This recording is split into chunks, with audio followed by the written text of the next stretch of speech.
back to my channel Fein Maths Classes. So ഇന്നത്തെ ക്ലാസ്സിൽ നമ്മൾ പഠിക്കാൻ പോകുന്നത് 8th chapter Algebraic Expressions and Identities exercise 8.3 first question ആണ് ട്ടോ. ഇന്നത്തെ ക്ലാസ്സിൽ നമ്മൾ ഡിസ്കസ് ചെയ്യുന്നത്. സോ ഈ ചാനൽ കാണുന്നവർ സബ്സ്ക്രൈബ് ചെയ്യാനും ലൈക്ക് ചെയ്യാനും കമന്റ് ചെയ്യാനും മാക്സിമം ഷെയർ ചെയ്ത് സപ്പോർട്ട് ചെയ്യാനും മറന്നു പോകരുത് കേട്ടോ. ഇത് നമ്മുടെ ഓൾഡ് ടെക്സ്റ്റ് ബുക്കിൽ എക്സസൈസ് 9.3 ആണ് കേട്ടോ. നമ്മളുടെ പുതിയ ടെക്സ്റ്റ് ബുക്കിലാണ് ഇത് 8.3. സോ നമുക്ക് നമ്മുടെ ഇതിലെ ഫസ്റ്റ് ക്വസ്റ്റ്യൻ ഒന്ന് ചെയ്യാട്ടോ. Expressions in each of the following pairs. അപ്പൊ ഇവര് തമ്മിൽ മൾട്ടിപ്ലൈ ചെയ്യാനാണ് നമ്മളോട് പറഞ്ഞിരിക്കുന്നത് അല്ലെ. അപ്പൊ അത് എങ്ങനെയാണ് നമുക്ക് ചെയ്യുന്നതെന്നുള്ളത് നോക്കാം. ഫസ്റ്റ് വൺ എന്താണ് കിടക്കുന്നത്? 4p. അത് കഴിഞ്ഞിട്ട് എന്തുണ്ട്? കോമയുണ്ട്. സോ അപ്പൊ അവിടെ നമ്മൾ എന്തിട്ട് കൊടുക്കണം? Into sine. പിന്നെ എന്താണുള്ളത്? Q plus R. ഇവിടെ നിങ്ങളിൽ പലരും ചെയ്യണ മിസ്റ്റേക്ക് എന്താണെന്ന് പറഞ്ഞു കഴിഞ്ഞാൽ നേരെ ഇതേപോലെ എടുത്ത് എഴുതി വെച്ചാൽ കണ്ടോ 4p into Q plus R എന്ന് ഇങ്ങനെ എഴുതുന്നത് തെറ്റാണ് കേട്ടോ. പിന്നെ ഇങ്ങനെ നമ്മൾ എഴുതേണ്ടുള്ളത് ഈ Q പ്ലസ് R എന്ന് പറയുന്നത് എന്താണ്? ഒരു ബൈനോമിയൽ ടേം ആണ് അല്ലേ. കാരണം നമുക്കറിയാം ഇടയ്ക്ക് പ്ലസ് സൈനും അതേപോലെ മൈനസ് സൈനും വരികയാണെങ്കിൽ നമ്മൾ എന്താകും? ടേമുകൾ തമ്മിൽ സെപ്പറേറ്റ് ആകും അല്ലേ. അപ്പൊ ഇവിടെ എത്ര ടേംസ് ഉണ്ട്? മൊത്തത്തിൽ 2 ടേംസ് ഉണ്ട്. 2 ടേംസ് ഉള്ളതിന് നമ്മൾ എന്താ വിളിക്കുക? ബൈനോമിയൽ ടേം എന്ന് പറയുക അല്ലേ. അപ്പൊ ഇതെന്താണ്? ഒരു ബൈനോമിയൽ ടേം ആണ്. നമ്മുടെ 4p എന്താണ്? ഒരു മോണോമിയൽ ടേം ആണ്. അപ്പൊ പലർക്കും സംശയം തോന്നിക്കാം ഇവിടെ 4 ഉണ്ട്, p ഉണ്ട്, അപ്പൊ 2 എണ്ണം ഇല്ലയോ എന്ന്. ഓർക്ക 4p മോണോമിയൽ ടേം ആണ്. കാരണം ഇതിന്റെ ഇടയ്ക്ക് പ്ലസോ മൈനസോ എന്തെങ്കിലും വന്നിട്ടുണ്ടോ? ഇല്ല. ഇതിന്റെ ഇടയ്ക്ക് പിന്നെ എന്താ ഉള്ളത്? ഇൻറ്റു സൈൻ ആണ് ഉള്ളത് അല്ലെ. ഇൻറ്റു സൈൻ അതായത് മൾട്ടിപ്ലിക്കേഷൻ സൈനോ ഡിവിഷൻ സൈനോ ഇടയ്ക്ക് വരികയാണെങ്കിൽ ഒരിക്കലും അത് ടേമുകൾ സെപ്പറേറ്റ് ആവൂല. അവരെ നമ്മൾ ഒറ്റ ടേം ആയിട്ട് കണക്കാക്കുള്ളൂ കേട്ടോ. ഓക്കെ, അങ്ങനെ വരുമ്പോൾ ഈ 4p എന്ന് പറയുന്നത് എന്താണ്? ഒരൊറ്റ ടേം ആണ്. അപ്പൊ അതെന്താണ്? മോണോമിയൽ ആണ്. എപ്പോഴും പിന്നെ നമ്മുടെ ടേമുകൾ തമ്മിൽ സെപ്പറേറ്റ് ആവുന്നേ ഇടയ്ക്ക് പ്ലസും മൈനസും വരുമ്പോൾ. ഓക്കെ, അപ്പൊ ഇതേ ഈ Q പ്ലസ് R എന്താണ്? ഇതാ ഇടയ്ക്ക് പ്ലസ് വന്നിട്ടുണ്ട്. നമുക്ക് പറയാം അപ്പൊ ഇവിടെ 2 ടേംസ് ഉണ്ട്. അപ്പൊ ഇതൊരു ബൈനോമിയൽ ടേം ആണ്. അപ്പൊ ബൈനോമിയൽ ടേം ആയതുകൊണ്ട് തന്നെ നമ്മൾ അതിനെ എന്തിലിടണം? ബ്രാക്കറ്റിലിടണം. കണ്ടോ? Q plus R. ഇങ്ങനെ വേണം നമ്മൾ എഴുതാനായിട്ട്. ഇങ്ങനെ എഴുതുന്നത് തെറ്റാണ്. ഇങ്ങനെ ആരും എഴുതരുത് കേട്ടോ. ഓക്കെ, ഇനി ഇതെങ്ങനെയാണ് മൾട്ടിപ്ലൈ ചെയ്യുന്നേ? എങ്ങനെയാണെന്ന് അറിയാവോ? ഇവിടെ നമ്മുടെ ബ്രാക്കറ്റിന്റെ അകത്ത് 2 ടേമുകളാണ് ഉള്ളത്. അപ്പൊ നമ്മൾ ഈ ഔട്ട്സൈഡ് ഉള്ള ഈ 4p കൊണ്ട് 2 ടേമിനെ നമ്മൾ എന്ത് ചെയ്യണം? മൾട്ടിപ്ലൈ ചെയ്യണം. അതായത് 4p കൊണ്ട് നമ്മൾ ക്യൂവിനെയും മൾട്ടിപ്ലൈ ചെയ്യണം. 4p into Q. പിന്നെ ഇവിടുത്തെ സൈൻ എന്താണ്? Plus sine. കണ്ടോ? പിന്നെ ഈ 4p കൊണ്ട് ആരെയും മൾട്ടിപ്ലൈ ചെയ്യണം? ആറിനെയും നമ്മൾ മൾട്ടിപ്ലൈ ചെയ്യണം. അപ്പൊ നമുക്ക് എങ്ങനെ എഴുതാം? 4p into R. ക്ലിയർ? ഇനി നമ്മൾ നേരെ ഇൻറ്റു ചെയ്തങ്ങ് എഴുതിയാൽ മതി. 4p ഇൻറ്റു ക്യൂ എന്താണ്? 4pq പ്ലസ് അടുത്തത് 4p ഇൻറ്റു R എന്താണ്? 4pr. ഇനി ഇത് തമ്മിൽ നമുക്ക് ആഡ് ചെയ്യാൻ പറ്റുമോ? ഇല്ല. എന്തുകൊണ്ടാണ്? ഇത് ലൈക്ക് ടേംസ് അല്ല. ലൈക്ക് ടേംസ് എന്ന് പറഞ്ഞു കഴിഞ്ഞാൽ സെയിം വേരിയബിളും ആയിരിക്കണം, സെയിം പവറും ആയിരിക്കണം. ഇവിടെ നോക്കിക്കേ pq ആണ്, ഇവിടെ എന്താണ്? pr ആണ്. അപ്പൊ സെയിം വേരിയബിൾസ് ആണോ വന്നിരിക്കുന്നത്? അല്ല. സോ അപ്പൊ നമുക്ക് ഇത് തമ്മിൽ ആഡ് ചെയ്യാൻ പറ്റുമോ? ഇല്ല. അപ്പൊ ഇതാണ് നമ്മുടെ ഫൈനൽ ആൻസർ. ഇതാരും എടുത്ത് വെച്ചിട്ട് ആഡ് ചെയ്ത് വെക്കരുത്. ആഡ് ചെയ്യണമെന്നുണ്ടെങ്കിൽ അവിടെ ലൈക്ക് ടേംസ് ആയിരിക്കണം. ലൈക്ക് ടേംസ് എന്ന് പറഞ്ഞു കഴിഞ്ഞാൽ സെയിം വേരിയബിളും ആയിരിക്കണം, സെയിം പവറും ആയിരിക്കണം. ഇവിടെ ഇതേ p ഉണ്ട്, ഇവിടെയും p ഉണ്ട്. ഓക്കെ, പക്ഷേ ഇവിടെ q ആണ്, ഇവിടെ എന്താണ്? R ആണ്. സോ ഡിഫറെന്റ് വേരിയബിൾ ആണ്. സോ ഇത് ലൈക്ക് ടേംസ് അല്ല. അപ്പൊ നമുക്ക് ആഡ് ചെയ്യാൻ പറ്റുമോ? ഇല്ല.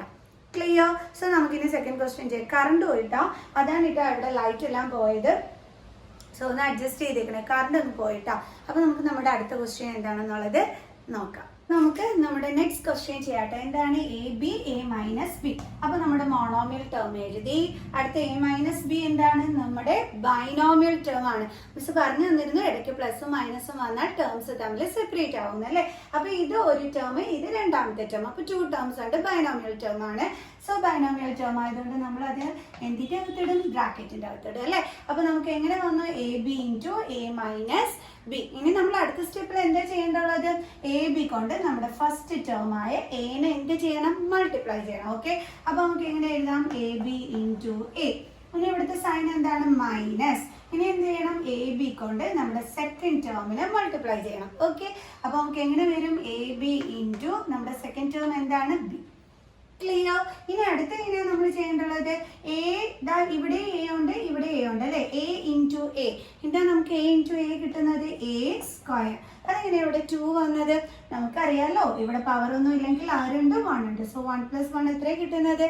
2. ഓക്കെ, ദെൻ അടുത്ത എന്താ കിടക്കുന്നത്? ബി. അപ്പൊ ആ ബി എടുത്ത് നമ്മൾ അതേ കണക്ക് എഴുതി, കാരണം ഇവിടെ വേറെ ബി ഇല്ല, അതുകൊണ്ട്. ഓക്കെ, ഇനി അടുത്ത എന്താ സൈൻ ഉള്ളത്? മൈനസ്. ഇനി ഇത് രണ്ടും കൂടിയാണ് നമ്മൾ ചെയ്യാൻ പോണത്. എ ഒരു തവണയേ ഉള്ളൂ, അപ്പൊ അതെടുത്ത് എഴുതി. ഇനി ബി ഇൻറ്റു ബി എന്താണ്? B square. സോ നമ്മുടെ ഫൈനൽ ആൻസർ എന്താണ്? A square B minus A B square. ഇവിടെ നിങ്ങൾ നോക്കുമ്പോൾ ഇത് ലൈക്ക് ടേംസ് ആണോ? അല്ല കേട്ടോ, സെയിം വേരിയബിൾ ഒക്കെ തന്നെ, പക്ഷേ സെയിം പവർ ആണോ? അല്ല. ഇവിടെ നോക്കിക്കേ, ഇവിടെ എയുടെ പവർ എന്താണ്? 2, ഇവിടെ എയുടെ പവർ എന്താണ്? 1. സോ ഡിഫറെന്റ് പവേഴ്സ് ആണ് അല്ലെ. അതേപോലെ തന്നെ ഇവിടെ ബിയുടെ പവർ എന്താണ്? 1, ഇവിടെ ബിയുടെ പവർ എന്താണ്? 2. അപ്പൊ ഇത് ലൈക്ക് ടേംസ് ആണോ? അല്ല. ലൈക്ക് ടേംസ് അല്ലാത്തത് കൊണ്ട് തന്നെ നമ്മുടെ ആൻസർ ഇത് തന്നെയാണ്, കാരണം -1 നമുക്ക് ചെയ്യാനായിട്ട് പറ്റൂല. ലൈക്ക് ടേംസ് ആവണമെങ്കിൽ എന്തൊക്കെയാ വേണ്ടല്ലേ? Same variable with same power ആയിരിക്കണം. ഓക്കെ, ഇനി അടുത്ത ക്വസ്റ്റ്യൻ നമുക്ക് ചെയ്യാം. അപ്പൊ ആദ്യം കിടക്കുന്നത് ഒരു ബൈനോമിയൽ ടേമും രണ്ടാമത് കിടക്കുന്നത് ഒരു മോണോമിയൽ ടേം ആണ് അല്ലെ. അപ്പൊ നമുക്ക് എന്ത് ചെയ്യാം? മോണോമിയൽ ടേമിനെ ആദ്യം അങ്ങ് എഴുതാം, എന്നിട്ട് നമ്മുടെ ബൈനോമിയൽ ടേമിനെ നമുക്ക് ബ്രാക്കറ്റിൽ ഇട്ട് കൊടുക്കാം. ഓക്കെ, ഇങ്ങനെ തിരിച്ചെഴുതിയാൽ പറഞ്ഞ കുഴപ്പമൊന്നുമില്ല കേട്ടോ. ഓക്കെ, നമ്മൾ എന്താ ചെയ്യേണ്ടുള്ളത്? ഇത് കൊണ്ട് നമ്മുടെ ഫസ്റ്റ് ടേമിനെ മൾട്ടിപ്ലൈ ചെയ്യണം. അതായത് 7a square B square into A plus അതേപോലെ തന്നെ ഇത് കൊണ്ട് നമ്മുടെ സെക്കൻഡ് ടേമിനെ മൾട്ടിപ്ലൈ ചെയ്യണം. ഓക്കെ, നമ്മുടെ സെക്കൻഡ് ടേം എന്താണ്? ബി. അപ്പൊ 7a square B square into B. Clear. അടുത്ത എങ്ങനെ നമ്മൾ ചെയ്യേണ്ടുള്ളത്? ഇവിടെ 7 ഇൻറ്റു ഇവിടെ എന്താ ഉള്ളത്? നമ്പർ ഇല്ല അല്ലെ. നമ്പർ ഇല്ലാന്നുണ്ടെങ്കിൽ സൈഡിൽ ആരുണ്ട്? 1. സോ 7 ഇൻറ്റു 1 എന്താണ്? 7. ദെൻ നമ്മുടെ ഇവിടുത്തെ വേരിയബിൾ എന്താണ്? എ. ഇനി നമ്മൾ എന്ത് ചെയ്യണം? ഇവിടെ സെയിം വേരിയബിൾ ആണ് അല്ലെ. അപ്പൊ പവേഴ്സ് തമ്മിൽ ആഡ് ചെയ്യണം. അപ്പൊ 2 ഇതിന്റെ പവർ എന്താണ്? ഒന്നുമില്ലെങ്കിൽ 1. സോ 2 + 1 എന്താണ്? 3. ഓക്കെ, അടുത്തത് ബി. ഇവിടെ വേറെ വല്ലയിടത്തും ഉണ്ടോ? ഇല്ല.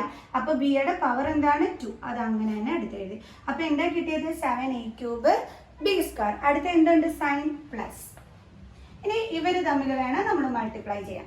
ഓക്കെ, അപ്പൊ അതെങ്ങനെ ചെയ്യേണ്ടുള്ളത്? 7 then A square then B.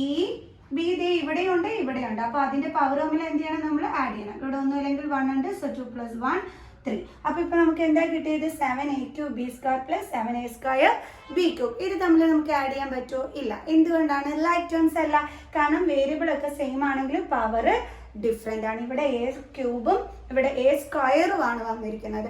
അപ്പൊ പവർ വേറെ അല്ലേ വന്നിരിക്കുന്നത്. അപ്പൊ നമ്മുടെ ലൈക്ക് ടേംസ് അല്ല കേട്ടോ, നമുക്ക് ആഡ് ചെയ്യാനും പറ്റൂല. ക്ലിയർ. സോ നമുക്കിനി അടുത്ത ക്വസ്റ്റ്യൻ ചെയ്യാം. അപ്പൊ നമ്മുടെ ഫൈനൽ ക്വസ്റ്റ്യൻ അല്ലേ, നമ്മുടെ ഫോർത്ത് ക്വസ്റ്റ്യൻ. ഫോർത്ത് കഴിഞ്ഞിട്ട് പിന്നെ ഒരെണ്ണം കൂടി ഉണ്ട് കേട്ടോ. ഓക്കെ, മിസ് ഓർത്തില്ല.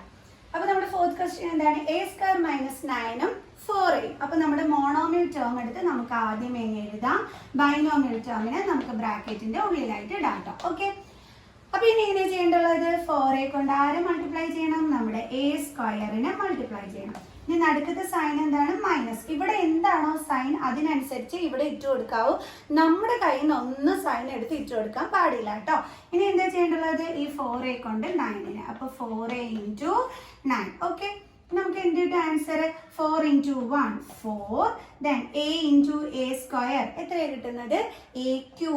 അതെങ്ങനെയാണ് മിസ്സിനെ കിട്ടിയത്? ഇവിടെ 2, ഇവിടെ ഒരു പവറും ഇല്ലെങ്കിൽ 1. സോ 2 + 1 3.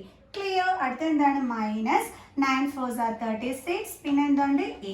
ഇവിടെയും നമുക്ക് എന്താണ്? ലൈക്ക് ടേംസ് അല്ല, അതുകൊണ്ട് നമുക്ക് മൈനസ് ചെയ്യാനും പറ്റൂല, കാരണം ഇവിടെ സെയിം വേരിയബിൾ ആണെങ്കിലും പവർ എന്താണ്? ഡിഫറെന്റ് ആണ്. ഇവിടെ 3ഉം ഇവിടെ 1ഉം ആണ്. പവർ ഡിഫറെന്റ് ആയി കഴിഞ്ഞാൽ പറ്റൂല. ഈ രണ്ട് കണ്ടീഷൻസും ഓക്കെ ആണെങ്കിൽ മാത്രമേ അത് ലൈക്ക് ടേംസ് ആവുള്ളൂ. ഇപ്പൊ ഇത് ലൈക്ക് ടേംസ് ആണോ?